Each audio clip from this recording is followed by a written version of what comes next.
Alright. Okay, here we are now. Good afternoon, good afternoon. Good afternoon. Where's that laugh at? I'm sorry. You can just cut this part out. Okay, we'll Alright. cut this part out. Mm-hmm. Okay. Good afternoon, everyone. My name is Montrose Lewis. Here I'm with Dr. Jessel Smith. Jessel Smith, and she's from Jamaica. Both of us from Jamaica, but I'm currently residing in the United States of America, and we're at Yale New Haven Hospital.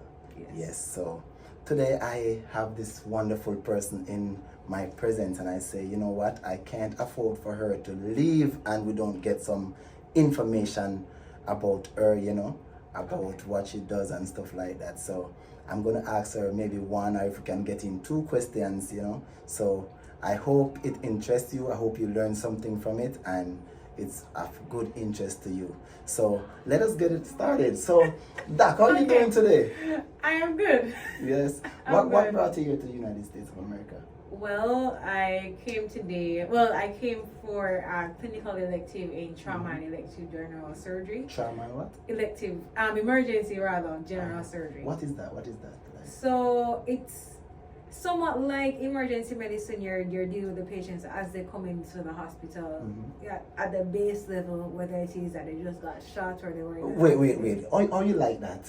And for me, it's a thrill. You know, Because the first hand, is not normal, Right. Yeah. So initially, I wanted to do this elective in emergency medicine because that, you're in the ED, you're seeing everything. But I got placed on tech, that's what they call it over here. And for the most part, it's been a good experience. Okay. And it's, as I said, on trauma is really where you're in the ED, you're looking at the patients, they're coming in, maybe you can't stop the bleeding and everybody is you're trying to, so it's intense and you really get that saving lives experience right there. So Wow. it's been good. So what makes you want to become a doctor? What you are a doctor now, right? Yes, I am. So what prompted you into the medical field? Okay, so for me, it's, a lot of persons say, okay, I've always wanted to be a doctor. And that's it for me. I can remember probably as early as 6 years old, my dream was to be a doctor and to drive a red Benz.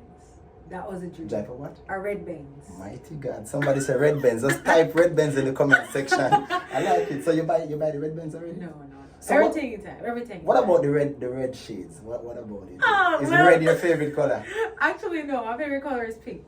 Pink. Okay. Yeah. Okay. I'm a true girl's girl. I love pink. But red, actually, growing up, I was in red house, at church, at school. Yes. So red is a part of me. So It's a lucky color. I don't know how to say a lucky color. I don't think I have one, but I feel like when I used to have, before I got these glasses, my glasses were purple. Okay. Were like a purple pinkish thing that was kind of course that's my signature color. I love those colors. But I said I want to try something new. Okay. So Yeah. where in Jamaica are you from? I'm from Kingston, Jamaica. I'm in the city. Okay. Nothing to be excited about. I'm from the countryside. We have rivers and stuff like that. Okay. So I don't want to really ask your age and national TV, but it's around what? In my early 20s, early it's 20s. it's a great thing to have been able to finish medical school so early. How long it take in medical school? So I came right out of high school. I went to Campion College, really strong, I went to Aracobesa High School in St. Mary. Yeah. All right, so I went to Campion and I left right after sixth form, upper six, and I applied for medical school and I went in and it's a 5-year program at UWI Mona, and then from there that's it. All up road. Yes. So you make it look so easy. Was it easy? No, it wasn't. For sure, it wasn't. You cried sometimes? I'm on in a knife, and that's what coffee said. But I'm on in a knife. Yeah, you cry sometimes? I cry sometimes. Well, you get like hectic sometimes. It gets hectic. Financial aspect, homework. Yeah. So alright. So I did not get accepted into medical school. So you send in your application, back when I was just starting, the word on the street was once you get all ones and you're doing well in school, you're actively involved, then it'll be easy for you to get a sponsored spot. The sponsored spot is where the government pays 80% of the school fee and you just come up with 20%. So I was looking forward to know by this time from Campion I would have gotten all ones in CSEC, all ones in Cape, Unit 1 and 2. So you're coming in with a great GPA. I think my GPA at the time was like a 4.0 high school GPA.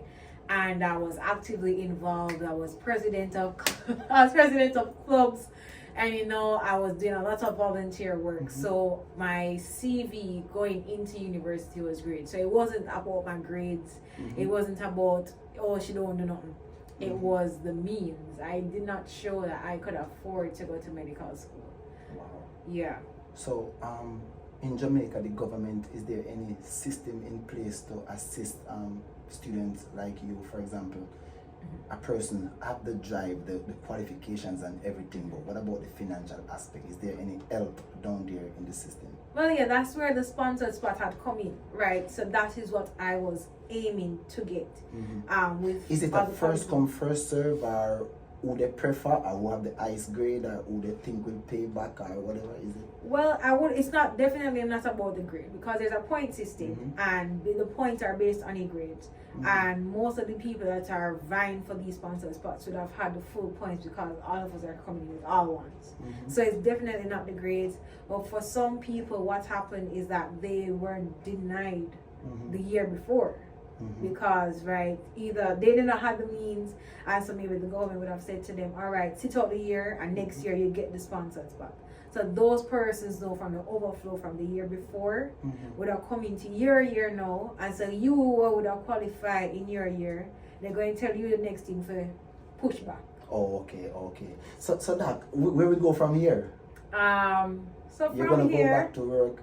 Yes. Hope you come St. Mary come work sometimes. So from here, it's internship.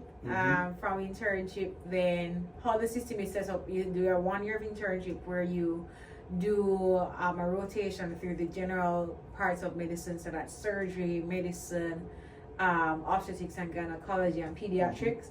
And then pediatrics is what, like with children? Right, that's children. And then for your second year, they call it senior house officer.